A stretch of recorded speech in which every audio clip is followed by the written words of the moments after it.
Today, we are diving into something that might just flip everything you've ever heard about meditation completely upside down. We're looking at the teachings of his Zen master, Subul Sunim, and his guide to a really powerful practice called Ganhwa Seon. So let's just jump right in with a wild idea. You know how we're always told that meditation is this battle? You have to fight distractions, fight sleepiness, fight your own thoughts. But what if that's all wrong?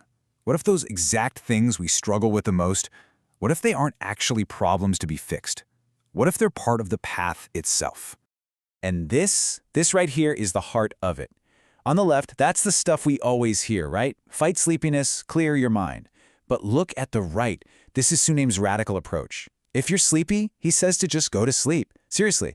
And if your mind is racing with thoughts, don't try to stop them. You study with them. This is where things get really, really interesting. Okay, so let's get into it. The two biggest obstacles. Let's break down these two massive hurdles that pretty much everyone who meditates runs into: getting sleepy and having a distracting mind. Sunim has some pretty counterintuitive rules for dealing with them. First up, sleepiness. He says this is the #1 biggest obstacle. And his advice is just so practical it's almost funny. You know that state where you're kinda hazy and half asleep trying to force yourself to meditate? He basically says that's just foolish. I mean, think about it. The goal is to be clear, to be awake. So the solution isn't some heroic fight against exhaustion. It's simple. Lie down, get some actual, real sleep, and then come back to the practice when your mind is sharp and ready to go. And then there's the other big one, the non-stop chatter in our heads. He calls them delusions, and the usual advice is to try and push them out. Sunim says, nope, don't even try. Instead, you study with your thoughts. Now, this is a really subtle but important point. Letting them be doesn't mean you're fighting them. It just means you're not grabbing onto them. You see a thought float by, you acknowledge it, and then you just let it go. You keep your focus on the practice, not on the thought. And he has this fantastic quote about it. Trying to eliminate your delusions, not even a Buddha can win that fight. I mean, if a Buddha can't win that war, what chance do we have, right? The real skill, the real practice, is just letting the thoughts come and go without getting dragged away by them. Okay, so if we're not fighting sleep and we're not fighting our thoughts, what are we doing? This brings us to the core of the whole practice, this thing called the Hwadu. And honestly, this is where most people really get it wrong. So what the heck is a Hwadu? Well, it's a kind of paradoxical question. Something like, what did I look like before my parents were born? But here is the absolute key, and you've got to get this. It is not a riddle. You're not supposed to figure it out with your brain. It's just a tool, and its only job is to create a powerful feeling of curiosity, of not knowing. It's about getting you out of your head. And Sunim is incredibly blunt about this. He says if you're just sitting there repeating the question to yourself over and over again, you're missing the entire point. In fact, he calls it foolish. You're just creating another thought, another piece of mental noise to get lost in. So, here's the crucial shift. Once you hear the Hwadu, you know the question. You can just put the words aside.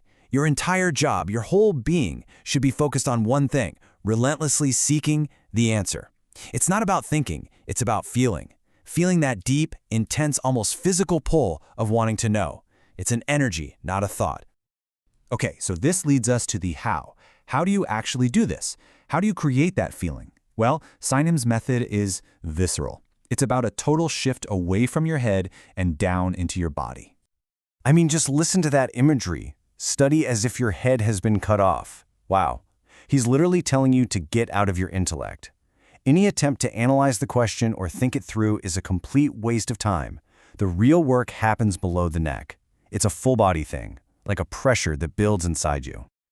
Now, to help us really grasp the kind of intensity we're talking about, he uses a few powerful metaphors. First, think of a magnifying glass. You're taking all your scattered energy, all your wandering thoughts, and you are focusing them onto this single point of inquiry so intensely that it actually creates a fire.